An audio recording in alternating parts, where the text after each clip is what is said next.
Donc je m'appelle Lionel Santucci, c'est italien. En fait, mon arrière-grand-père était maçon et il construisait un monastère. Il est tombé amoureux d'une bonne sœur et il a eu un enfant avec elle. C'est mon grand-père. Du coup, ils ont été excommuniés du quartier à côté de Naples où ils habitaient et ils sont venus se réfugier en France. C'était les immigrés, les Rital à l'époque. Comme les immigrés en France, les Italiens qui étaient maçons. Ça n'a rien à voir avec la communication transformative, c'est juste pour expliquer mon nom. Donc je m'appelle Lionel Santucci, mais je ne suis pas Lionel Santucci. L'autre fois, j'ai tapé sur internet Lionel Santucci, j'ai vu qu'il y avait 4 Lionel Santucci en France. Si j'étais Lionel Santucci, je serais 4 personnes. Vous suivez? Donc ça m'a questionné sur qui suis-je. Il y en a qui savent qui ils sont. Ici, levez la main ceux qui savent qui ils sont clairement. Une main. Une main, c'est incroyable. Qui suis-je? La question, qui suis-je? La plupart d'entre nous ne savons pas vraiment qui nous sommes. Donc on ne sait pas qui on est et on communique. Alors moi, ce que je fais dans ma vie, c'est je passe mon temps à animer des stages, des séminaires de communication transformative. Et honnêtement, si je devais décrire ce qu'est la communication transformative, ce serait comme décrire à des gens qui n'ont jamais goûté le miel ce que c'est le miel. C'est quasi impossible. Si quelqu'un n'a jamais goûté le miel, comment vous allez décrire le miel, vous? Qu'est-ce que vous allez dire? C'est sucré. Alors il va dire, ouais, c'est comme le sirop de grenadine. Non, c'est pas sucré. Alors comment c'est le miel? Qu'est-ce que vous diriez? C'est naturel, c'est sucré et naturel, comme une pomme. Ah ouais, si c'est pas ce que c'est, il va comparer avec quelque chose qu'il connaît déjà. En fait, le seul moyen pour qu'il comprenne le miel et qu'il connaisse le miel, c'est quoi? C'est de mettre son doigt dans le pot, de le mettre à la bouche et de faire l'expérience du miel, en fait. La connaissance, elle vient de l'expérience. Et la communication transformative, c'est un peu pareil. Vous parlez de la communication transformative, même après toutes ces années, c'est très complexe pour moi, parce que c'est une expérience. Donc là, je fais soit déjà une conférence, mais on va faire une expérience de la communication transformative, comme ça vous allez voir ce que c'est. En tout cas, dans communication transformative, il y a 2 mots. Le mot communication. Déjà, communication. Qu'est-ce que ça veut dire, communication, pour vous? Échanger. Quoi d'autre? Relation, j'aime bien. Communication, relation. Ça veut dire que les qualités de notre communication est intimement liée à la qualité de notre relation. Et l'inverse. La qualité de nos relations est intimement liée à la qualité de notre communication. C'est intrinsèquement lié, la communication et la relation. D'ailleurs, si on regarde dans le monde ce qu'on fait lorsqu'on on communique toujours avec quelque chose qui n'est pas nous-mêmes. En fait, la communication, c'est un peu comme quelque chose qui est une interface qui nous met en relation avec ce que nous ne sommes pas. Et premièrement, nous communiquons en premier avec quoi? Quelle est la première chose avec quoi nous communiquons? Et c'est quoi? Le corps. Avant ça, même quand on dort, on communique. On commence par communiquer avec notre mental, c'est notre mental. Souvent les gens ils disent je suis vraiment bien avec moi-même. Mais qui est je et qui est moi-même? Donc il y a toujours une dualité, il y a toujours cette communication avec nous-mêmes. Nous parlons de communication avec nous-mêmes. Donc imaginons que la qualité de ma communication soit intrinsèquement liée à la qualité de ma relation. Imaginons, on va commencer par soi-même. Si lorsque imaginons, vous ratez votre permis de conduire. Il y en a qui ont le permis de conduire, ici levez la main ceux qui ont le permis de conduire. C'est pour ça qu'on pollue la planète. Il le donne à trop de gens ce permis. Franchement, il le donne à trop de gens. C'est pour ça qu'on fait n'importe quoi avec ça. Alors, c'est vrai. Moi je l'ai eu il y a longtemps. Alors, merci. Alors, imaginons que vous ratiez votre permis de conduire. Vous passez votre permis de conduire, vous échouez. Vous rentrez chez vous. Qu'est-ce que vous vous dites à vous-même lorsque vous rentrez chez vous? Vous avez échoué. Qu'est-ce que vous vous dites? Je suis nul. Ça c'est... Je suis nul. Quoi d'autre? Il y en a qui disent l'inspecteur est nul. Ou Macron est nul. Ça dépend de la couleur du gilet. Mais si c'est pas moi le nul, c'est forcément l'autre. Quand je dis l'autre est nul, quelle est mon identité? Qui je suis moi? Si c'est l'autre qui m'empoisonne la vie, je suis quoi? Victime.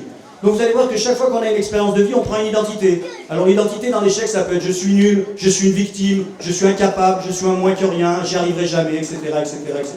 Nous avons des tas d'identités. Et comme nous ne savons pas qui nous sommes, vous l'avez dit vous-même, eh bien dès qu'on a l'opportunité d'avoir une identité, on va s'accrocher à cette identité. Donc si l'identité c'est je suis nul, je suis incapable, chaque fois que dans ma vie je vais passer un examen, je vais y arriver avec je suis nul. Alors comment je me sens quand je passe l'examen la 2e fois? Comment je me sens? J'arrive dans la voiture et je m'assieds, quelle est l'émotion, la sensation? Lorsque je me dis je suis nul, comment je me sens? Stress, quoi d'autre? Anxieux, quoi d'autre? triste, j'ai peur, je suis stressé. Je maximalise le potentiel d'échouer de nouveau, on est d'accord? Je suis dans un état où c'est fort possible que j'échoue de nouveau. Si j'échoue de nouveau, qu'est-ce que je me dis à ce moment-là? Je suis carrément et vraiment nul. En fait, je mets un tampon, je dis, tu as vu, c'est vrai. Avant, je pensais que j'étais nul, maintenant c'est sûr, je suis nul, il n'y a aucun doute, je suis nul. Je suis vraiment nul. Alors, c'est vachement bien d'avoir l'identité de nul parce qu'on peut la vérifier quand on veut, on peut avoir raison. Et c'est tellement important pour un Français d'avoir raison. Nous sommes dans le monde de la raison, Descartes et compagnie, la raison. Donc si je trouve une identité, je suis nul, il va falloir que dans ma vie, je prouve en permanence que je suis nul. Donc je vais échouer. Je vais échouer ma vie, je vais répéter sans cesse la même histoire. Et je vais dire, vous avez vu, je suis vraiment nul, j'ai raison. Et dès que quelqu'un va ébrécher cette croyance, je vais me défendre. Si quelqu'un me dit, non, t'es quelqu'un de bien, Lionel, mais ça va pas, non, je ne vais pas entendre ça, parce que je ne peux pas accepter ça, puisque j'ai raison. Et si parfois je réussis, je vais dire, ouais, mais c'était pas pour moi, c'est un hasard, c'est de la chance. Parce que je suis vraiment nul. Et même si quelqu'un m'aime, je vais dire, non, c'est bizarre qu'il m'aime, parce que je suis pas digne d'être aimé, je suis nul. Donc c'est bizarre quand tu me dis je t'aime, il y a un truc pas clair. Ça vous parle, ce que je dis, levez la main si ça vous parle. Oh, on est tous nuls, quoi. Bienvenue dans le monde des nuls. La bonne nouvelle, c'est que nous ne sommes pas, ça, ce sont des croyances. Donc la communication transformative, c'est commencer à changer cette communication qu'on a avec nous-mêmes déjà. Et vous allez voir que la communication qu'on a avec nous-mêmes, c'est la même qu'on a avec les autres. Celle qu'on a avec les autres, c'est seulement le haut de l'iceberg. Et la communication avec nous-mêmes est un peu plus profonde que le haut de l'iceberg. Donc ce que je m'amuse à faire en communication transformative, c'est aller un peu plus profond que la communication initiale, de base, avec les autres. Transformative. Pourquoi transformative? Parce que, imaginons qu'au lieu de me dire je suis nul, lorsque j'échoue, je me dis super, j'ai échoué. Putain, je viens d'apprendre un truc dément. En fait, je ne savais pas faire les marches arrière. Toute la semaine, je vais bosser avec mon frangin qui a une bagnole, on va faire des marches arrière. Et à la fin de la semaine, l'inspecteur, il va rien comprendre. Je vais lui en mettre plein la vue, je vais lui faire une marche arrière. Parce que j'avais raté le créneau au début. Et l'inspecteur, il est complètement admiratif. Comment je me sens quand je m'assois de nouveau dans la voiture? Confiant, excité, en défi. La vie devient un défi, ça devient intéressant. Waouh, je vais vraiment faire quelque chose d'extraordinaire. Peut-être que je vais rater, mais en tout cas, l'expérience va être enrichissante, elle va être pleine d'excitation. Donc c'est pas vraiment ce qu'on fait, c'est pas vraiment ce qui nous arrive dans la vie qui détermine notre expérience de vie. C'est pas ce qui m'arrive, c'est pas l'échec ou la réussite qui détermine mon expérience de vie. C'est la réponse que je vais donner à cette expérience de vie. C'est pas vraiment ce qui m'arrive, mais la réponse que je vais donner. Et la capacité à répondre, l'habilité à répondre à ce qui nous arrive dans la vie, ça s'appelle comment? Écoutez bien, il y a la réponse dans la question. Comment s'appelle l'habilité à répondre? La responsabilité. Le mot responsabilité signifie l'habilité qu'on a à répondre. Et plus on a de capacité de répondre dans une situation, plus on est libre. En fait, la liberté est intimement liée à la responsabilité. Plus je prends de responsabilité, plus j'assume ma responsabilité, plus je suis libre. La plupart des gens pensent l'inverse. Si je me déresponsabilise de ma vie, de ma famille, de mes enfants, je les mets à l'école, comme ça je suis sûr que c'est eux qui vont assurer, moi j'ai rien à faire, et ben je m'empêche d'être libre et j'empêche l'enfant d'être libre aussi. La vraie liberté, c'est la responsabilité. C'est Victor Hugo qui dit ça.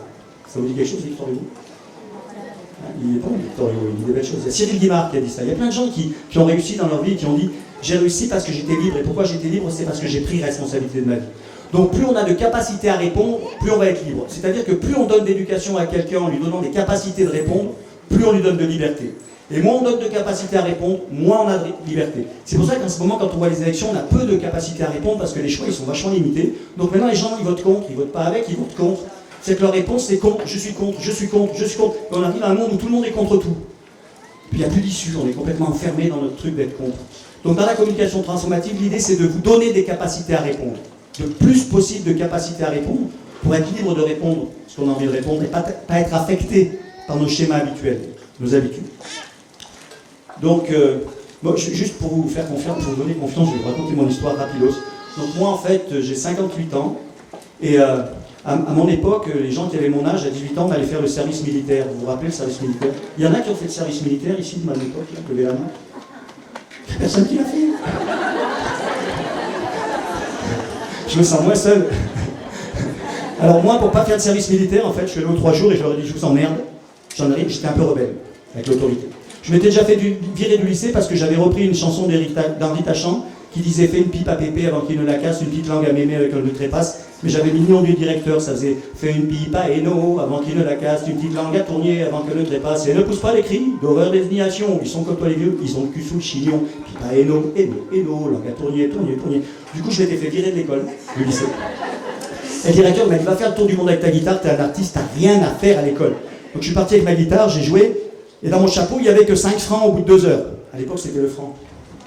La vie était moins chère, mais c'était aussi dur que maintenant.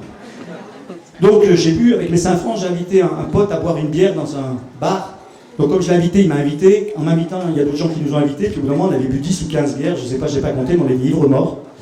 Et je suis rentré chez une amie, parce que je ne savais pas où dormir, qui s'appelle Marie, et en fouillant dans ses affaires, j'ai trouvé un accordéon. Et j'ai pris l'accordéon, je suis redescendu dans la rue et je ne savais pas jouer de l'accordéon, et j'ai joué un peu, c'est ça la mélodie. Et bien au bout d'une heure, j'avais 50 francs dans mon chapeau. Donc j'ai dit je vais faire le tour du monde, mais pas avec une guitare, avec un accordéon. Donc je suis parti faire le tour du monde sans savoir jouer de l'accordéon, et j'ai fait le tour du monde pendant 10 ans. Et au bout de ces 10 ans, je suis arrivé en... Vous savez, les musiciens, ils prennent beaucoup de choses pas légales. De l'alcool, des trucs comme ça. Et donc j'en avais marre au bout de 10 ans d'être avec ce monde toujours à s'intoxiquer, et je suis rentré dans une école de yoga et je suis resté 20 ans. C'est-à-dire entre l'Inde, la France et le Canada, je suis resté 20 ans à faire du yoga en fait. Et au bout de 20 ans de yoga, moi qui savais m'adapter au monde entier, d'ailleurs je me suis aperçu d'un truc, hein. Ça s'appelle l'école de vie, le festival. Je me suis aperçu d'un truc, c'est par exemple, si chacun de vous, je vous laissais dans un pays où vous ne savez pas parler la langue, vous ne savez pas communiquer, d'après vous, est-ce que vous allez réussir à trouver à manger, à dormir, etc. Alors, parce que nous sommes experts pour la survie. En fait, l'humain est devenu expert pour survivre. Nous savons communiquer comment survivre. Mais communiquer pour vivre, ça c'est autre chose. Nous n'avons pas appris. Nous avons tous appris la survie. Hein. C'est pour ça que j'aime bien l'école de la vie plutôt que l'école de la survie, parce que ça on sait déjà faire. Et c'est pas évident d'apprendre à vivre dans un monde où tout le monde survit. Combien d'entre nous travaillent tellement de temps pour survivre? Combien d'entre nous sont préoccupés par l'argent? Avant de vivre, l'argent, il faut que je paye mon loyer, il faut que j'éduque mes enfants, il faut que... Levez la main ceux qui sont préoccupés par l'argent, tiens. Ah ouais, on est une majorité quand même. C'est mon travail. D'ailleurs, c'est un peu business dans l'école, le festival. Là, je vous dis entre nous, moi je paye super cher pour parler 1 heure.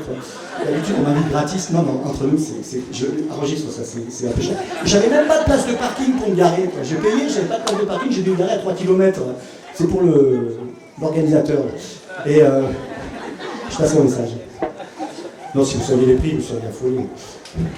Bref, il faut absolument incarner parmi vous qui s'inscrivent à mes séminaires, sinon j'ai perdu de l'argent. C'est terrible. Où j'en suis là? Est-ce qu'il y en a... Oui. Donc l'école de la vie. L'école de la vie, c'est pas l'école de la survie, l'école de la vie. Donc après mes 15-20 ans d'ashram, j'ai rencontré un type qui enseignait la communication, et en fait, j'avais 40 ans, je me suis aperçu que je ne savais pas communiquer. Après avoir fait le tour du monde, après avoir fait 15 ans d'ashram, je ne savais pas communiquer. Vous me laissiez partout, n'importe où dans le monde, j'avais mon accordéon, je pouvais tout de suite avoir des amis, de l'argent, tout, manger, dormir, m'accoupler, me défendre, c'était facile.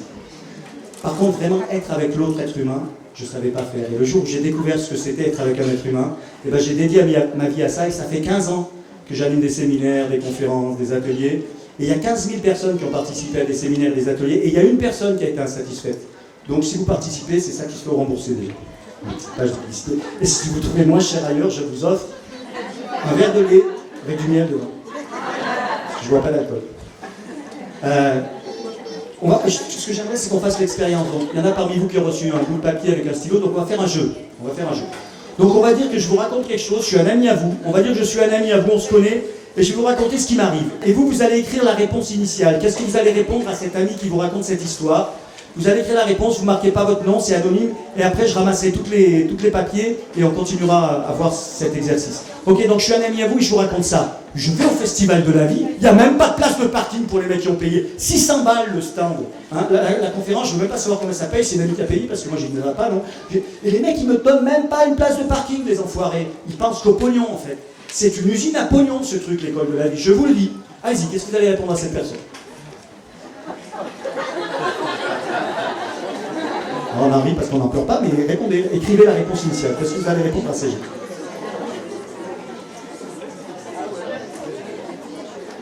J'avais le droit de dire ce que je voulais. Donc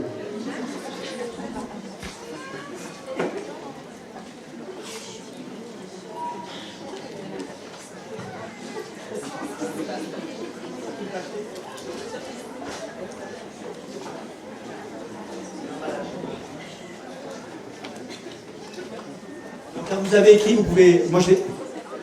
On peut ramener tous les papiers à un côté, puis je ramasserai les papiers là, de ce côté. Allez-y.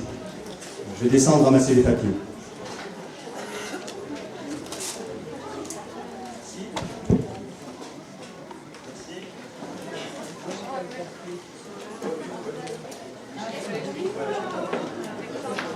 vos papiers parce qu'il y a du monde là, ça va.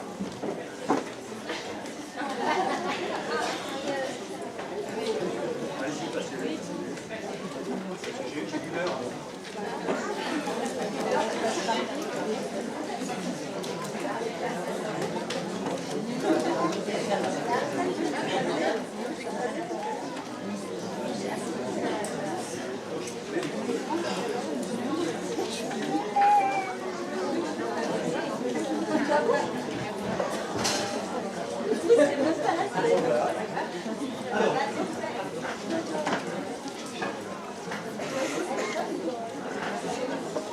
D'accord. Alors, ce que je vais faire, c'est... Il y en a d'autres papiers qui vont arriver, donc c'est bien. Ce que je vais faire, c'est... Je vais peut-être pas lire tous les papiers, mais certains, au hasard. Ce que je vais faire, c'est que je vais m'intéresser pas vraiment à si c'est une bonne réponse ou une mauvaise réponse. Ce qui va m'intéresser, c'est la nature de votre communication, ce qu'on appelle la métacommunication. Qu'est-ce que vous êtes en train de faire lorsque vous donnez ce type de réponse? Qu'est-ce que vous êtes en train de faire lorsque vous donnez ce type de réponse? Vous êtes prêts?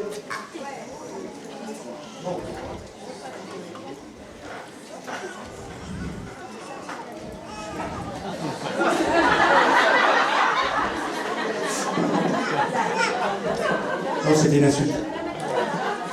Dans notre société, l'argent est roi. Tout est payant. Après, si cette action est importante pour vous, il faut payer. Qu'est-ce que je suis en train de faire lorsque je parle comme ça? En termes de métacommunication. Dans cette société, l'argent est roi. Si c'est important pour toi, paye. Qu'est-ce que je suis en train de faire? Hein? Culpabiliser? Ouais.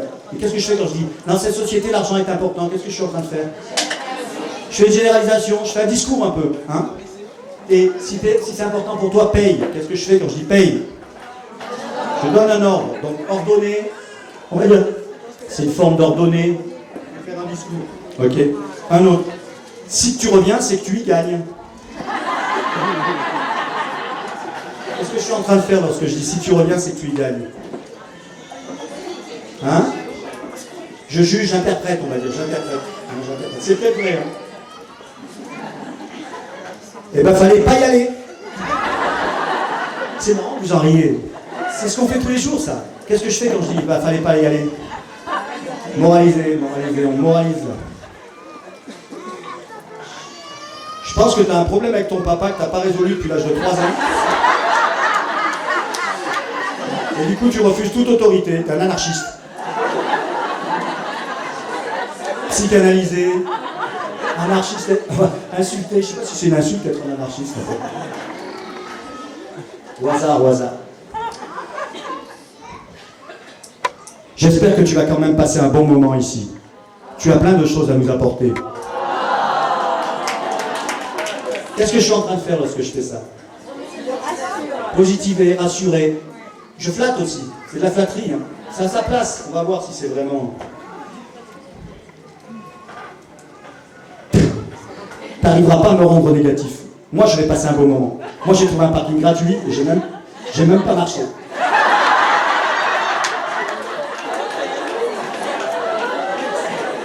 Qu'est-ce que je suis en train de faire là? Je compare moi. Alors la comparaison, c'est intéressant. Quand j'étais petit, je n'aimais pas la soupe. Donc comme je n'aimais pas la soupe, mon papa il me disait toujours, ça va vous parler ce que je vous dis. Il y a des enfants qui meurent de faim au Sahel, tu vas manger ta soupe? S'il y en a qui ont déjà entendu ce type de phrase dans leur enfance, levez la main. C'est dingue. J'ai fait cette expérience au Canada, au Sud, personne n'a eu parce qu'ils n'ont pas eu la guerre. Donc nous, on a entendu ça. Alors qu'est-ce que j'ai fait à 8 ans? Je me suis mis à manger toute la soupe que mon père il me donnait. Et il me dit, ça y est, t'aimes la soupe? Je lui dis, non, j'aime toujours pas la soupe, il n'y a plus personne qui meurt de faim au Sahel. Et il m'a dit, mais t'es con ou quoi? Confusion totale. Je croyais que c'était à cause de moi que les gens mouraient de faim au Sahel parce que je ne mangeais pas ma soupe. Donc je me suis dit, si je la mange, forcément, ça n'avait rien à voir en fait. Donc je voudrais dire à celui qui a écrit ça que moi j'ai rien à voir avec lui. C'est pas parce que lui il a une place de parking que moi je suis plus heureux. Un autre. Et maintenant, qu'est-ce que tu vas faire? Qu'est-ce que je fais quand je dis ça? Et maintenant, qu'est-ce que tu vas faire? Je questionne, je coach un peu, je questionne. Questionner. Il y a plein de réponses intéressantes. Dans le monde aujourd'hui, tout a un prix, mais la valeur du festival est inestimable.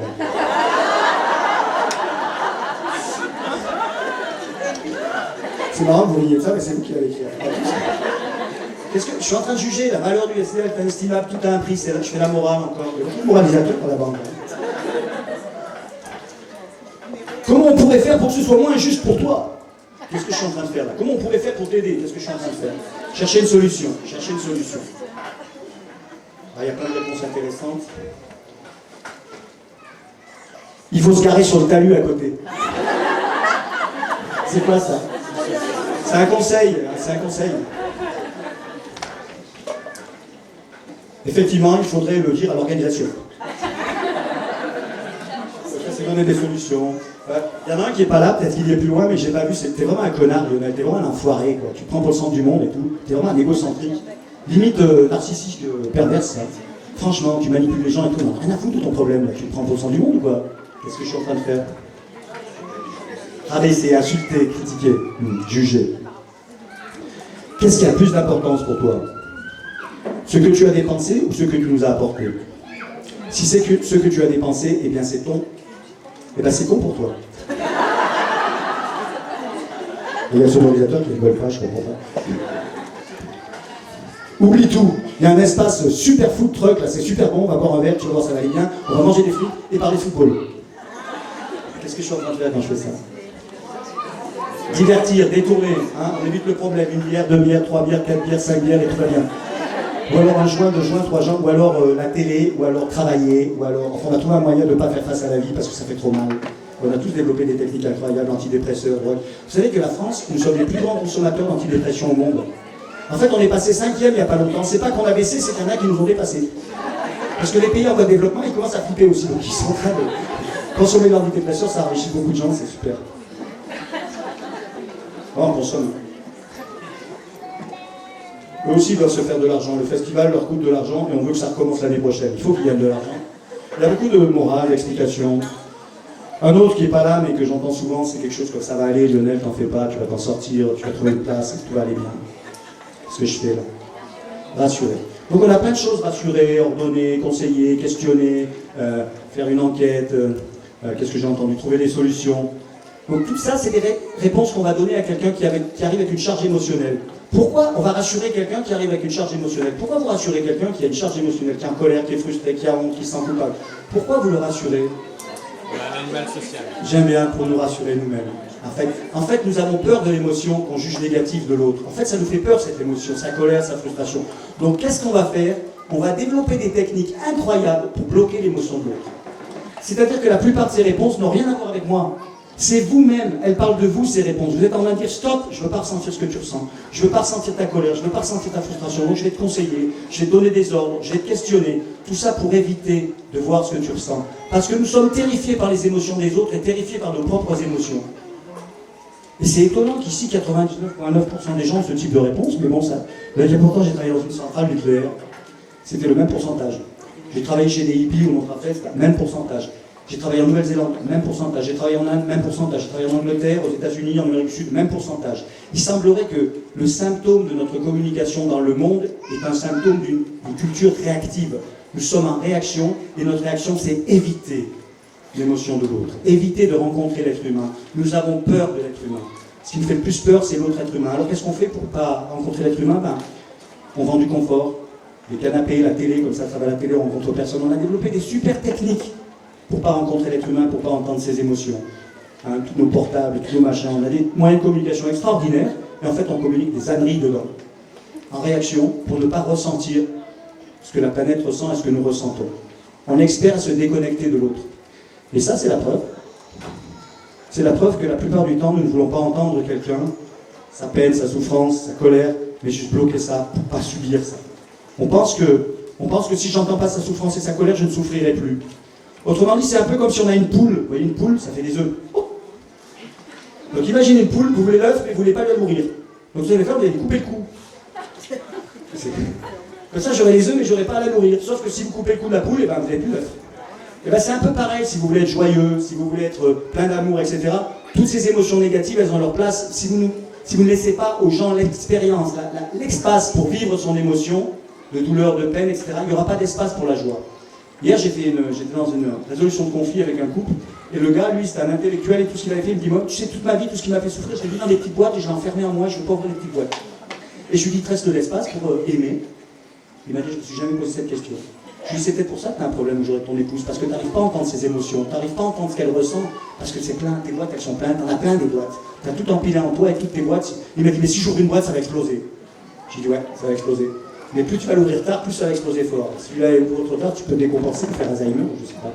En fait, la plupart du temps, pour éviter de vivre les émotions, on va les réprimer.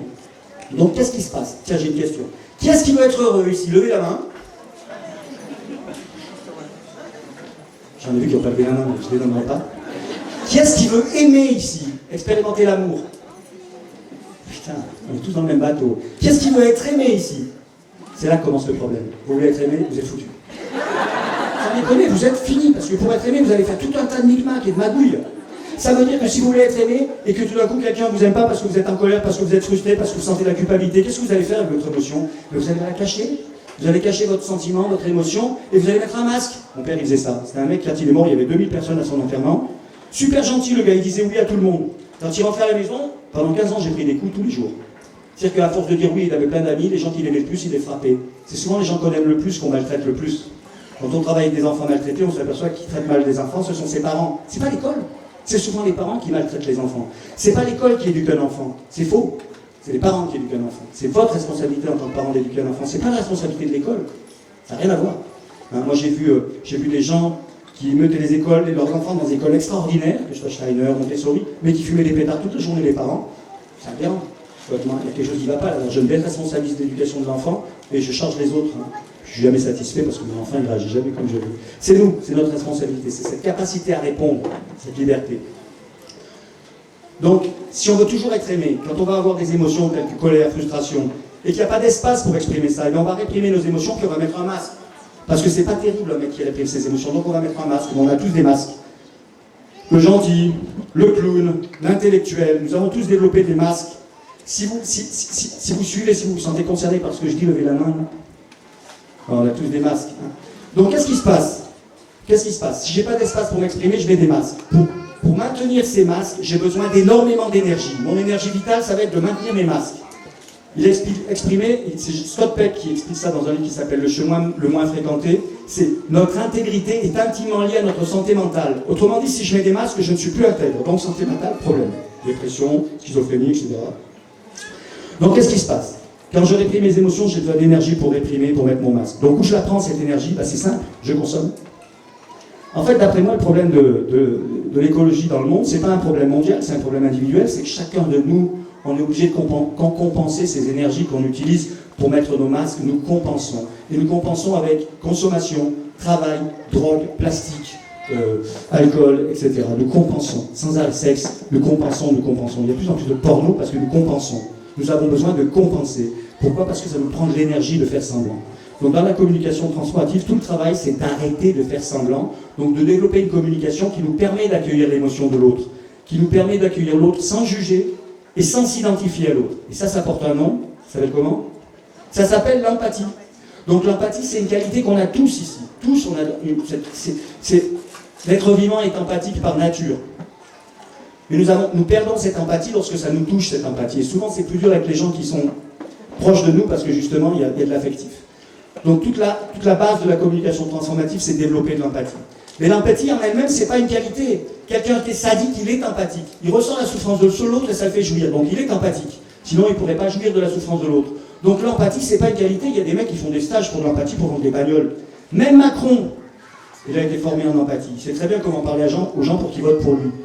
Donc l'empathie n'est pas une qualité en soi, c'est qu'est-ce qu'elle sert cette empathie. Ce qui nous intéresse dans la communication transformative, c'est notre identité est déterminée par qui nous servons.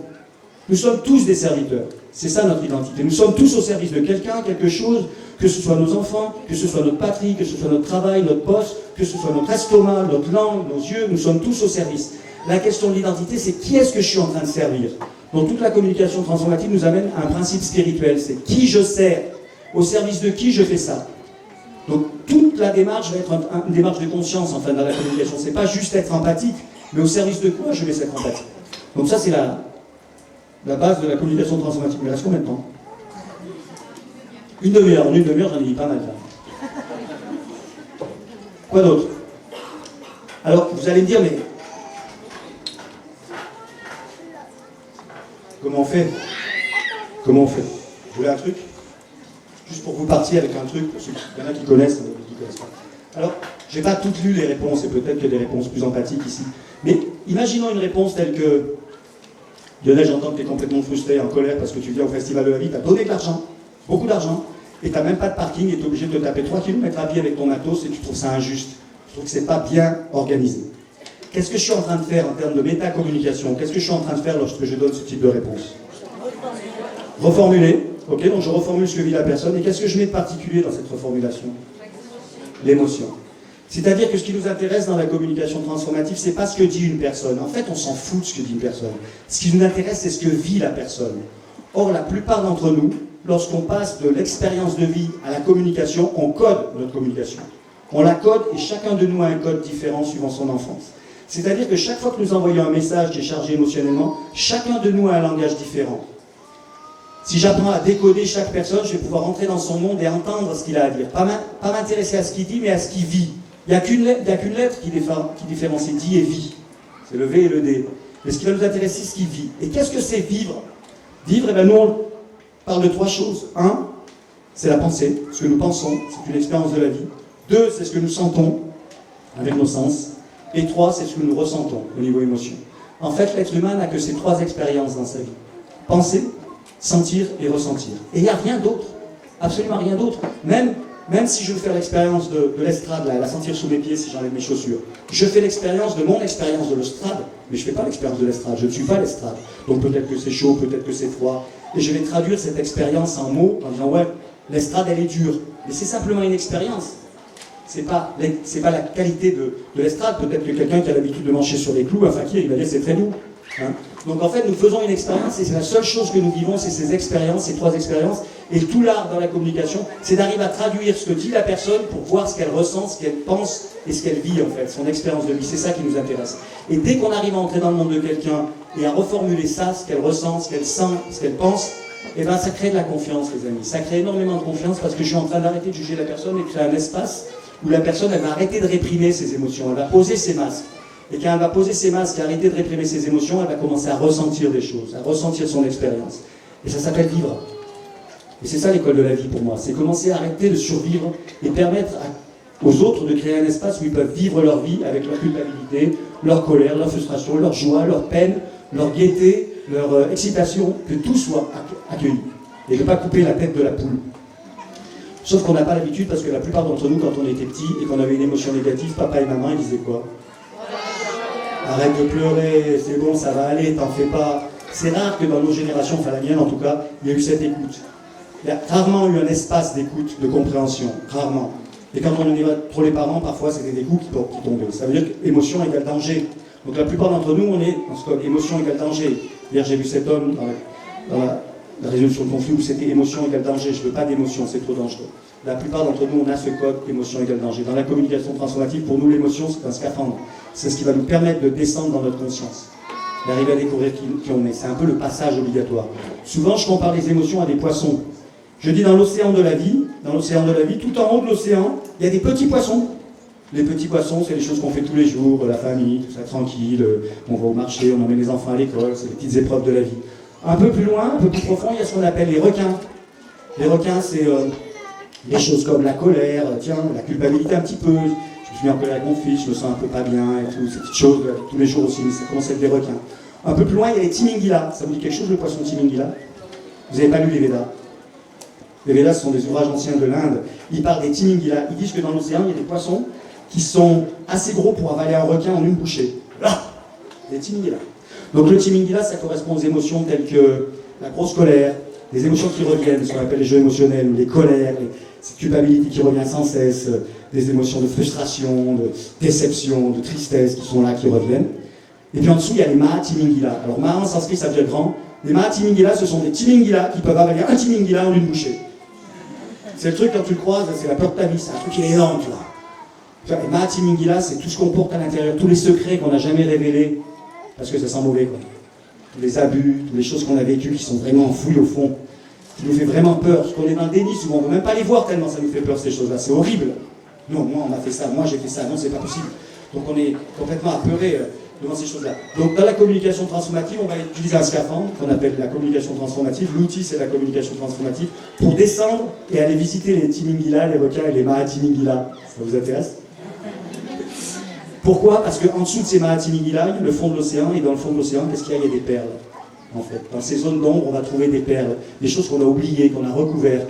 Donc on va apprendre à utiliser un scaphandre pour descendre sans danger en face de ces gros poissons. Et vraiment, on va flipper, ça fait flipper. Et afin, arriver à ramasser la perle et remonter avec la perle. Et souvent, cette perle, c'est ce qui nous manque dans la vie pour réaliser nos rêves d'enfant, en fait. Tous ces rêves qu'on a laissés tomber quand on est devenu adulte. Et qu'on a oublié, en fait. On a oublié nos rêves, on a oublié tout ce qu'on voulait faire sur cette planète, et on est rentré dans un système qui nous bouffe du temps, etc. Donc le travail de la communication transformative, c'est d'abord cultiver des outils pour apprendre à descendre en profondeur, avec les autres ou avec soi, et aller chercher les perles. Et je me rappelle quand j'étais en Inde, j'avais un maître spirituel qui disait toujours les valeurs, elles ne sont pas en surface de l'être humain, elles sont tout au fond. Il va falloir que tu trouves des techniques pour aller au fond de toi. Si tu ne vas pas au fond de toi, tu ne te trouveras jamais. Et ce n'est pas dans la lumière, c'est pas dans la lumière qu'on se retrouve. C'est souvent dans les ténèbres, c'est Jung qui dit ça, c'est dans les ténèbres. Et ça nous fait flipper d'aller chercher ça. Donc voilà, ça c'est la communication transformative en 2-3 mots, en 3 quarts d'heure. En fait, les stages que je fais, ils durent 3 jours ou 10 jours. La plupart des gens qui font 3 jours et 10 jours, ils disent c'est incroyable le tas d'informations qu'il y a là-dedans. La plupart des gens qui m'assistent, après, ils viennent 10 fois m'assister avant de comprendre de quoi il s'agit, parce que c'est très profond et très, très intense. En tout cas, c'est la plus belle expérience de ma vie que j'ai faite. Et je peux dire que 99,9% des gens qui ont fait l'expérience de la communication transformative, que ce soit en atelier ou en séminaire, ils ont une expérience positive de transformation. Et quand je dis transformation, c'est pas que les gens y changent, c'est qu'ils vont chacun rechercher des qualités qui sont en eux, qu'ils ont déconnectées à un moment de leur vie pour survivre. On a déconnecté pour survivre. Et c'est simplement donner l'opportunité aux gens de reconnecter ces qualités et de revivre avec ces qualités. C'est assez simple en fait, c'est très très simple. Voilà ce que je voulais dire sur la communication transformative. Je ne sais pas s'il y a des questions, comment ça se passe dans les conférences. Il y a des gens qui posent des questions dans les conférences. Oui. Hélène, c'est mon guide. Hélène, elle a fait un stage avec moi, c'est pour ça que tout enthousiasme à présenter. Je ne sais pas si vous avez des questions. Il n'y a pas de questions, ils sont tous d'accord. Oui. Les ateliers, ça se passe dans quel secteur? Alors il va y avoir un atelier, je ne sais pas quand, je ne sais pas à quelle heure. Je suis nul dans l'organisation, mais c'est marqué sur le programme. Dimanche, il y a un atelier entre 14 et 15 heures, je crois. 1 heure. C'est court. 1 heure, c'est court pour un atelier. On va faire ça hyper intense, mais oui, il y a un atelier. 15-16 heures, excusez-moi. 15-16 heures dimanche. Orangerie, là où il y a des oranges. C'est satisfait ou remboursé, c'est gratuit. Non, parce que c'est vachement bien, là, c'est gratuit. Profitez-en, oui. Le prix des stages. Alors, si vous voulez des infos sur les stages, ils sont là. Les prix sont pas chers. C'est vraiment pas cher. L'idée, c'est de faire participer un maximum de gens au séminaire. Donc, si l'argent est un obstacle, on discute. Mais là, il y a de la publicité pour ceux qui sont inspirés. Il y a un stage à la fin du mois dans l'Aude, à Serres, dans l'Aude là. Le week-end prochain, il reste 4 places. Donc, c'est chaud. Et après, il y aura d'autres stages. Et si vous me laissez vos coordonnées, par exemple, vous pouvez me laisser vos coordonnées sur un bout de papier. Et après, je vous donne des informations. Je suis super mal organisé sur les prochains stages. Oui. Vous déplacez dans toute la France? Alors, si vous m'invitez et que vous avez 12 compagnies, enfin 11, parce que vous, s'il y a 11 personnes plus vous qui veulent faire un stage, un atelier, je viens sur toute la France. Il y a une place de parking. Hein? Et une place de parking. Et une place de parking. Je l'ai rajouté dans mon contrat. Une place de parking et 12 personnes, je viens. Et là, je pars en Amérique du Sud, je fais beaucoup de stages en Amérique du Sud. Je commence à faire des choses dans les écoles, justement, dans les lycées, avec les parents, pas avec les enfants, avec les parents et avec les profs.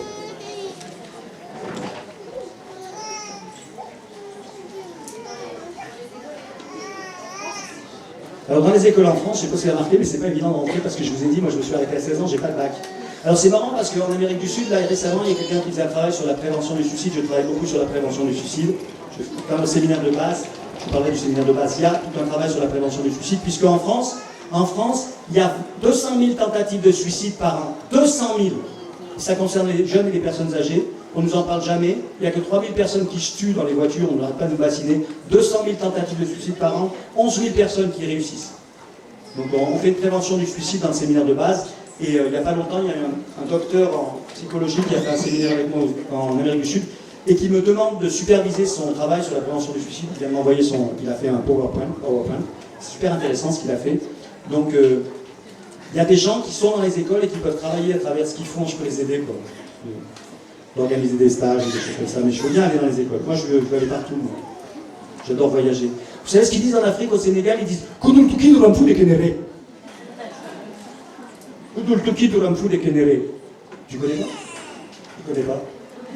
Il n'y a pas de Sénégalais ici. Voilà. Kudul Tuki, ça veut dire celui qui ne voyage pas ne connaît pas la vie. Kudul Tuki Duramfu de Kenere. Ne connaît pas la vie. Ça veut dire que si on ne sort pas de notre zone de confort, c'est impossible de connaître soi-même. C'est lorsqu'on sort de la zone de confort qu'on se rend compte soi-même. Donc les séminaires que je propose sont super inconfortables. Si vous voulez expérimenter l'inconfort, vous êtes bienvenus. Par contre, je vous garantis que vous allez vous rencontrer. Et que c'est une bonne nouvelle. Par contre, si vous ne sortez jamais de votre canapé, mais je ne pense pas que les gens ici soient trop canapé, et votre télé, c'est difficile de se rencontrer soi-même. Oui? Quelle est la différence entre la communication transformative et la communication non violente, la CNV? Alors, la CNV, ça s'appelle communication non violente, donc là, c'est sur la non-violence. Nous, on n'est pas contre la violence. Non, mais un chirurgien, quand il t'ouvre le cœur parce qu'il doit opérer un truc, c'est hyper violent, hein, il découpe, il écarte les côtes et tout, mais c'est pour ton bien. Donc là, Marshall Rosenberg, pour ceux qui connaissent la CNV, a dit à la fin de sa vie, arrêtez d'appeler ça la communication non violente, appelez ça la communication consciente. Donc on n'est pas trop loin de la CNV, mais ça c'est l'outil qu'on utilise nous. C'est-à-dire que nous, on n'est pas sur l'outil. L'outil ne nous intéresse pas. Ce qui nous intéresse, c'est la conscience. Donc on va utiliser la communication pour faire une introspection. Mais on fait une journée de communication sur 10 jours de stage. Donc on n'est pas axé sur cette communication. Par contre, moi j'ai une formation de communication non violente, j'ai travaillé avec ça, mais je n'utilise pas toujours la CNV. Même Marshall Rosenberg, en dehors de ses stages, il disait j'ai du mal à utiliser la CNV. Ah ouais, parce que c'est pas pour rien qu'il faisait ça. En général, on fait, la personne qui enseigne, elle enseigne qu'elle a besoin. Moi j'ai besoin d'enseigner la communication, parce que ça a été un problème dans ma vie, la communication. D'ailleurs, je remercie tous les gens qui viennent me conférencer au stage, ça me permet de travailler sur ma communication. Hélène, elle disait, si elle n'avait pas fait de stage de communication transformative, elle ne serait pas montée sur scène vous parler. Parce que dans la communication transformative aussi, on apprend à parler en public, mais sans apprendre. On va simplement vous connecter avec quelque chose qui fait que vous n'allez plus jamais avoir peur de parler en public. Jamais. La peur va disparaître. On ne va même pas vous enseigner comment, on va simplement vous montrer que vous êtes une perle. Vous allez voir la perle, vous allez dire, oh, j'ai des choses à dire, je monte. Hein. La même chose, il y a 10 ans, je ne serais pas monté, enfin 15 ans, je ne serais pas monté pour parler de la communication transformative pendant 1 heure, sans savoir ce que j'allais vous dire au départ, parce que je n'avais pas prévu tout. Donc s'il y en a qui ont des problèmes à parler en public, venez. Je vous garantis qu'au bout de 2 heures, vous allez vous éclater à parler en public. Mon frère a fait un stage de communication transformative avec moi. Dans le stage, il a expliqué qu'il n'ose même pas parler. Même à l'école, il se cachait pour répondre au tableau. Toute sa vie, il a réussi à se planquer. Il est conférencier maintenant, c'est son métier. Il y en a d'autres qui sont devenus clowns. C'est rigolo les métiers qu'ils font, les gens en sortant de la communication transformative. J'ai des mimes, des clowns, des conférenciers, que des choses qui sont en interaction avec le public. Oui. Finalement, l'armée, vous n'avez pas fini? L'armée, j'aime bien. L'armée, à 35 ans, j'avais 2 enfants, et l'armée est venue me chercher chez moi, j'étais en France de passage, et l'armée est venue me chercher à la maison où j'étais, les gendarmes ils m'ont arrêté. J'ai dit pourquoi on m'a arrêté? Tout c'est bien. Et ils m'ont amené, et j'avais pris 3 mois de prison ferme. Donc j'ai fait appel, j'ai été rejugé, j'ai pris un avocat, l'avocat m'a dit ferme ta gueule, je dis rien. Donc il y avait le juge, l'enfoiré le juge. Franchement c'est un sale boulot, je sais pas s'il y a des juges ici, évidemment. Je vais pas donner compte. Donc le juge il dit, je dis en fait je faisais tourner mon ta gueule, tu mens. Non, je n'étais pas en France, tais-toi menteur. Le gars il me dit, pas me prendre. J'ai tous les tampons sur le passeport falsifié. Je voulais pas voir mon passeport falsifié. Le passeport qui durait 5 ans à l'époque, il a duré 15 ans pour moi. Parce que c'était des passeports bleus, on pouvait changer les dates et tout. Je l'ai gardé en souvenir. Et en fait, j'ai été jugé, j'ai repris 3 mois de prison ferme, et j'ai écrit à Jacques Chirac. À l'époque, c'était Jacques Chirac. Et vous savez ce qu'il a fait? Il m'a amnistié. Donc j'ai jamais fait la prison, j'ai jamais fait l'armée. Grâce à Jacques. Jacques, ça s'appelle Jacques Brel. Jacques, c'est joli. Hein, voilà. Je sais pas si Macron il fait pareil. Mais... Je vous invite à être à Macron quand vous avez un problème. Peut-être vous aider. Il y a des gens comme ça qui sont très responsables. D'autres questions? Oui. J'ai entendu oui. Oui. Poser la question de ton cheminement spirituel que tu as fait avec la communication, quel lien vraiment tu peux faire? Alors, moi, on m'a lavé le cerveau. Mais j'en avais besoin parce qu'il était vraiment crade. Donc je trouve que c'est pas mal finalement des fois de laver le cerveau, dans le sens de enlever les croyances. Moi j'étais très spirituel quand j'étais gamin, j'aimais bien le christianisme, tu vois, j'étais vraiment attaché à croire. J'ai toujours cru qu'il y avait quelque chose de supérieur à moi, tu vois, qui gérait. Je regardais l'eau qui coulait, je regardais la pluie, je regardais les nuages. C'est quand même magique le truc. Je me dis, il y a forcément quelqu'un qui a pensé à ça, tu vois, parce que moi j'étais scientifique en même temps. Il y a forcément un type intelligent, vraiment un type, une intelligence. Et donc je cherchais, et en fait en Inde, moi je suis rentré dans une voie qui s'appelle Bhakti Yoga. C'est la voie de la dévotion et de l'amour en fait. C'est qu'en fait, au lieu de travailler sur le yoga, de faire des postures, c'est dédié toute la journée à du service d'amour. En fait. Donc la communication transformative, ce que je disais tout à l'heure, c'est cette empathie. Pour moi, ce qui est important, c'est d'être une conscience d'amour devant. Mais il faut savoir ce que c'est l'amour. Donc moi, j'ai étudié beaucoup d'années. Le mot amour, qu'est-ce que c'est? En Inde, le mot amour, il vient du mot priti en sanskrit. Ça veut dire quelque chose priti, prema. Prema, ça veut dire faire du bien à l'autre. Donc l'amour, c'est faire du bien à l'autre, être bienveillant envers l'autre. C'est l'inverse de kama. Ça veut dire quelque chose, kama? Kama Sutra. Vous vous rappelez Kama Sutra? Le Kama Sutra, c'est un ouvrage qui a écrit un homme qui n'avait jamais touché une femme. C'était un sage et tout le monde venait le voir pour lui dire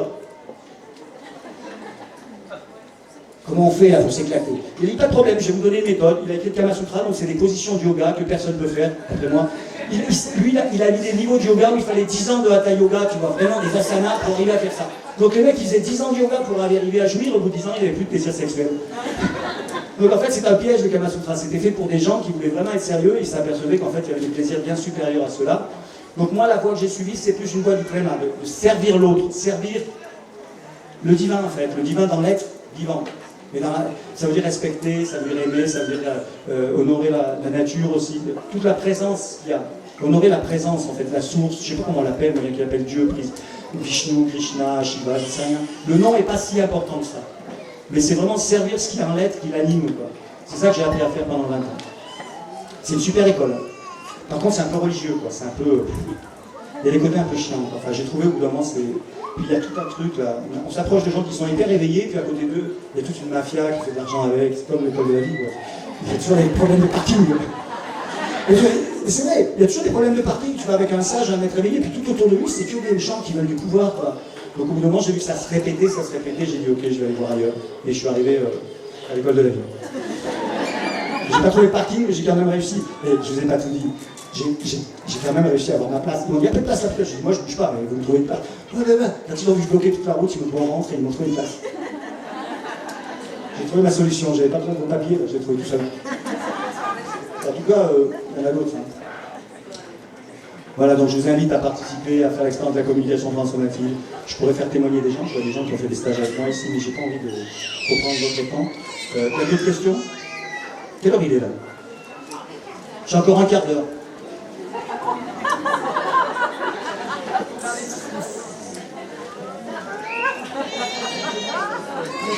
J'essaie de chercher une chanson, un truc rigolo, mais... Moi j'ai une question, tu parles de descendre avec le scaphandre dans les ténèbres pour aller chercher la perle.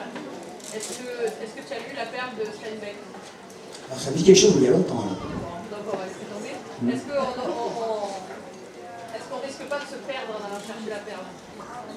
Je crois qu'on est déjà perdu, donc il n'y a pas de problème. T'as peur de te perdre, c'est ça? Non. Ok. Donc pourquoi tu me poses la question si t'as pas peur de te perdre? Parce que t'as pas lu Steinbeck, donc tu peux pas... Ah ouais, on n'a pas les mêmes En codes. fait, il cherche la perle et puis il finit par tout perdre. Donc quand tu dis d'aller chercher la perle et de descendre... Ouais, il y a un risque, ouais. Il y a un risque. Parce que finalement, l'école de la vie, qu'est-ce que c'est la vie? La vie, c'est on est, on grandit, on vieillit et on meurt. Donc qu'est-ce qu'on vient apprendre ici? Qu'est-ce qu'on vient apprendre? C'est vraiment le mot apprendre, il y a le mot prendre déjà. Mais je ne crois pas que le moment où on meurt, on ait grand-chose à emmener avec nous. Donc oui, effectivement, il y a besoin de tout perdre. Et quelque part où, chaque fois qu'on traverse une émotion, chaque fois qu'on traverse une identité, les identités sont... Le je suis nul. Quand je travaille avec des gens qui disent je suis nul, et bien je suis nul, quand ils meurent, ça fait mal. C'est incroyable, mais ça fait mal. C'est ça les ténèbres. Lâcher je suis nul, c'est très dur. Ça fait mal parce qu'on identifie, ça nous donne une raison de vivre en fait. Donc oui, il y a besoin de lâcher et de laisser mourir ce je suis nul et de le perdre. Et ça fait flipper, oui. Ça fait très peur. La plupart d'entre nous, nous avons peur de perdre ces fausses identités. Et tout le travail de la communication transformative, c'est aider la personne à traverser ça. Traverser cette mort en fait, parce que pour moi l'école de la vie c'est l'école de la mort en fait. On est venu apprendre à mourir ici. Mais c'est une joie que d'apprendre à mourir, parce que chaque fois, on le voit, chaque fois qu'on perd un amoureux, ou même on perd quelque chose de dur, un enfant, si on traverse, on a appris quelque chose. L'enfant ne meurt jamais, il est toujours dans notre cœur. Par contre physiquement il n'est plus là. Donc il y a tout un apprentissage dans la vie qui est assez pénible. Ça te parle ce que je te dis? Beaucoup, ouais. Donc on a tout un apprentissage à faire ici. Et c'est cet apprentissage qu'on vient faire. Et rien d'autre, on ne pourra pas y échapper. Aucun de nous pourra échapper à la vieillesse, à la maladie et à la mort. On va tous mourir, les amis. C'est ça la bonne nouvelle. Non, parce qu'il y a Lacan qui dit, vous avez vu Lacan, il dit, la mort, vous y croyez. Pourtant, vous n'avez jamais fait l'expérience de la mort. Mais vous y croyez tous. Vous êtes des croyants, en fait. Mais si vous n'y croyez pas, votre vie serait folle. Parce que si vous vous levez le matin sans croire à la mort, Alors qu'est-ce que je fais ce matin si je suis éternel? Ça fait flipper. C'est Lacan qui parle comme ça, c'est intéressant comme il est un peu fou Lacan. Hein. Les gosses, Lacan, il est... Allez voir si des vidéos de Lacan, ça m'éclate. Il est barré le gars, hein, mais il est super intelligent. En tout cas oui, pour moi il y a un apprentissage de la mort là-dedans, et c'est quand on sait mourir qu'on sait vivre en fait. Je crois en ça. Moi. Donc moi mon école c'est... mon maître spirituel me disait j'ai créé une école pour apprendre à pleurer. Et je lui disais, mais moi j'arrive pas à pleurer. Il m'a dit alors pleure parce que tu n'arrives pas à pleurer. Je lui ai dit j'y arrive pas. Il m'a dit je vais t'apprendre. 3 jours après il est mort dans mes bras. J'ai pleuré pendant 2 ans tous les jours. Il m'avait appris à pleurer. Et j'ai vu que chaque fois qu'une personne allait dans les larmes et dans cette peine, souvent quand elle en ressort elle a grandi. Par contre celui qui évite sa peine, c'est un peu synthétique sa vie, c'est un peu au-delà de la mort. C'est un peu comme si on coupe le coup de la poule. Non pas le coup, si le coup.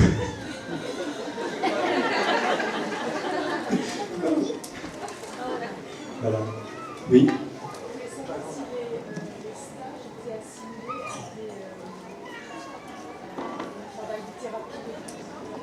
Alors il y a des gens qui disent c'est de la thérapie. Moi c'est pas l'idée. Moi je viens d'une formation qui vient de la communication, donc en fait c'est pas Marshall Rosenberg mais c'est plus Carl Rogers et Gérard Regan. Gérard Regan c'est un disciple de Carl Rogers. Mais la deuxième partie du séminaire c'est basé sur ce qu'on appelle Human Potential. Donc c'est pas vraiment une thérapie, c'est plus chercher le potentiel humain, enlever les croyances et chercher le potentiel de chaque être. Mais pour certains, c'est complètement thérapeutique. Mais c'est pas l'idée, je suis pas thérapeute moi. Moi je suis plutôt accompagnant, facilitateur de vie. Même le mot coach, j'aime pas, même si j'ai un diplôme de coach pour être reconnu dans le monde entier, qu'on me demande d'être reconnu, que j'ai même pas le bac, tu vois, il faut que j'ai un truc. Donc, j'ai le coach, ACV, CCP, je sais pas quoi, c'est tout américain. Je suis reconnu pour ça. Mais c'est plutôt facilitateur de vie, donc je ne me considère pas comme thérapeute. Et souvent, quand j'ai des clients et je vois que je ne peux pas les aider, je les oriente vers des thérapeutes que je connais des très bons thérapeutes, que ce soit des constellations familiales, Gestalt. Par contre, on utilise beaucoup d'outils que utilisent les thérapeutes, mais c'est plus de l'accompagnement et du développement personnel. C'est bon? Alors, qui c'est qui est intéressé? Levez la main, tiens. Ah, c'est pas mal, vous êtes nombreux. Tiens, vous êtes super nombreux. Eh bien, bienvenue. Il me reste 10 minutes. C'est torture ce truc, oui.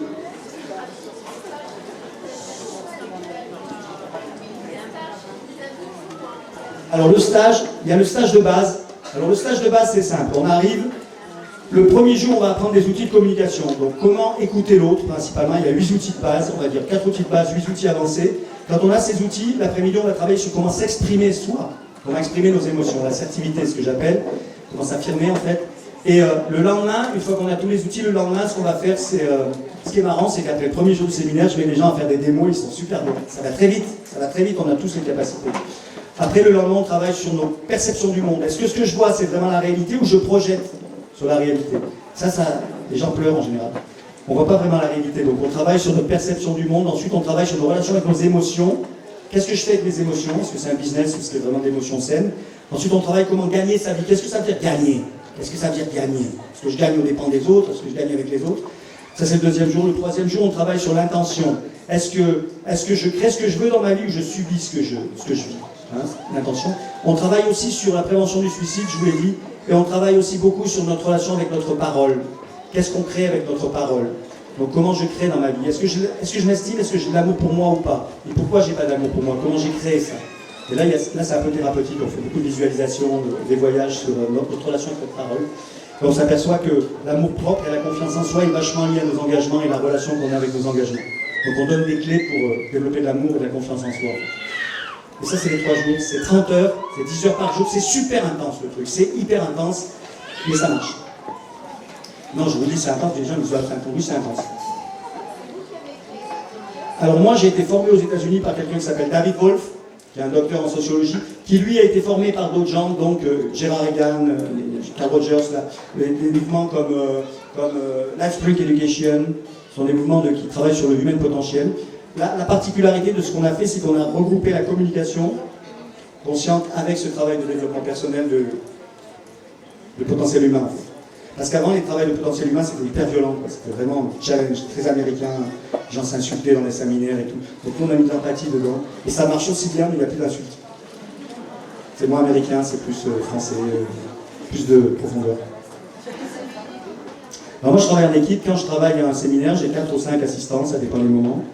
Là, on va faire de l'écoute empathique. Moi, j'ai un stand au numéro 56 avec avec Sébastien, qui est le compagnon de Saïda, qui a créé un jeu qui s'appelle Les mots pour le dire, suite au séminaire qu'elle a fait avec moi. Elle m'a suivi pendant 7 ans et elle a créé un jeu qui est extraordinaire, qui s'appelle Les mots pour le dire, un jeu sur les émotions. C'est en 56. Et quand je travaille, moi j'ai toujours une équipe, et là il y a une équipe qui va venir, on va faire des écoutes gratuites. Donc vous allez nous voir, on sera quelque part dans le festival si vous passez. On a une chaise avec un petit panneau et on vous écoute pendant 20 minutes. Ce que vous avez à dire, on l'écoute. Donc on a créé les brigades empathiques avec Saïda. Ce sont des brigades qui se trimballent dans les festivals, dans la rue, des fois on va, on met 2 chaises et on écoute les gens. Qui que ce soit bien, qui s'assoit, je l'ai fait en Amérique du Sud, je le fais un peu partout dans le monde, sans juger et sans juger et sans s'identifier à ce que vit la personne. Et si vous voulez participer, après le stage, vous pouvez participer aux écoutes empathiques, c'est un truc super enrichissant. Écoutez des inconnus. C'est parfois plus facile que d'écouter des gens connus pour pratiquer. Oui. Alors, séminaire de base, je vous ai parlé 3 jours séminaire avancé pour ceux qui en veulent plus. Séminaire avancé, c'est un peu comme si les 3 premiers jours, on va vraiment dans les poubelles de la vie, ce qui nous est arrivé, qui nous a marqué. Et les 3 jours suivants, on va dans la lumière. Et étonnamment, les gens ont bien plus de facilité à aller dans la poubelle que dans la lumière. Dès qu'ils commencent à se connecter avec moi, je suis capable, moi je suis puissant, moi je suis lumineux, j'en recule. Moi lumineux, non, c'est pas possible. Non, moi je suis pas lumineux. Hein. Les gens se cachent. Donc il y a un travail qui est super beau à faire dans la lumière. On fait beaucoup de théâtre, beaucoup de danse, beaucoup d'expression corporelle, beaucoup de choses très dynamiques. J'adore. Non, c'est super beau. C'est super. D'après moi, ça devrait être enseigné dans les écoles, mais bon. L'école traditionnelle, je veux dire, ils sont au Moyen-Âge encore. Vous remarquez quand même. L'éducation nationale, c'est quand même assez Moyen-Âge. Le truc, c'est le maître avec le disciple, tu vois. Comme si l'enfant, il ne savait rien. On prend pour un ignare, il faut lui inculquer les valeurs. Je suis pas sûr qu'il ne savent rien. Vous allez écouter, peut-être qu'il sait plein de choses. En tout cas, ici, il y a plein de. J'apprécie beaucoup toutes ces écoles alternatives. Là où j'habite, il y a une école qui s'appelle Graines de Vie, où ils travaillent avec moi, je les accompagne, ils ont tous fait les séminaires, et ils obligent tous les parents à faire les séminaires de 3 jours pour venir amener leurs enfants. C'est super, c'est-à-dire qu'on a une école où tout le monde sait communiquer. Les parents, les profs, ça s'appelle Graines de Vie, c'est à Quillan, et c'est vraiment une école que je pense qu'il y a de l'avenir. Parce que c'est les parents d'abord qui s'éduquent avant de mettre les enfants, ça c'est génial. Donc si vous êtes, il y en a qui sont parents, levez la main, là, qui sont concernés par l'éducation de leurs enfants. Ah, vous êtes chanceux. Moi, quand j'étais parent, j'ai même pas pensé à l'éducation des enfants, j'ai jamais mis mes enfants à l'école. J'ai fait l'école à la maison, je l'ai fait à l'école. Ah non, c'est douloureux. Par contre, à 16 ans, les 2 filles, elles ont voulu aller à l'école et elles ont fait un bac plus 9 chacune. Ce qui est assez étonnant. C'est-à-dire qu'en fait, elles ont adoré l'école. Comme quoi, si vous voulez que vos enfants réussissent à l'école, ne les mettez pas à l'école. Un jour, ils vont vous demander. Et quand ils vont y aller à fond. Et ça marche à fond. Bon, après, il y en a une qui est docteur en commerce international, je m'en fous. Et l'autre, elle est presque prof d'anglais. Mais elles ont fait des trucs que moi je détesterais, mais elles sont complètement épanouies dans leur truc. Elle s'est mariée avec un millionnaire qui travaille dans Silicon Valley. Elle a grandi en Inde, la fille. C'est étonnant, nos enfants. C'est étonnant. Bien sûr, ça promet des surprises. Mais je les adore. Ils sont super. Elles ont fait les stages aussi. Pas avec moi. Je les ai envoyées aux États-Unis faire les gars. C'est chaud quand même. Je travaille beaucoup sur les gars. J'étais quand même assistant avec une des 2, c'était chaud. Pour moi. Parce que j'ai fait plein de boulettes. Hein. Si vous voulez. Hein? Vous êtes bienvenus. Je vois que ça vous fait réagir. C'est plein, c'est bien. Moi, c'est vous qui réagissez, c'est super. C'est bien, c'est bien. Vous ne m'avez jamais invité, hein, quand même, dans votre truc. Super. C'est gentil. La dernière fois qu'on m'a invité, ils ont regardé, ils pensaient que j'étais une secte, donc ils ont envoyé la police judiciaire faire une enquête sur moi. Et quand ils ont dit que je n'étais pas une secte, c'était trop tard, ils ne voulaient plus à l'éducation nationale parce qu'il y avait eu une enquête sur moi. Ça m'appelle les sorcières. Non, mais je vais avoir d'expérience réelle. Ok, on va s'arrêter là, j'ai plus de temps là. Donc, 3 minutes. Alors, en 3 minutes, je vous remercie d'être venu à cette conférence. Et...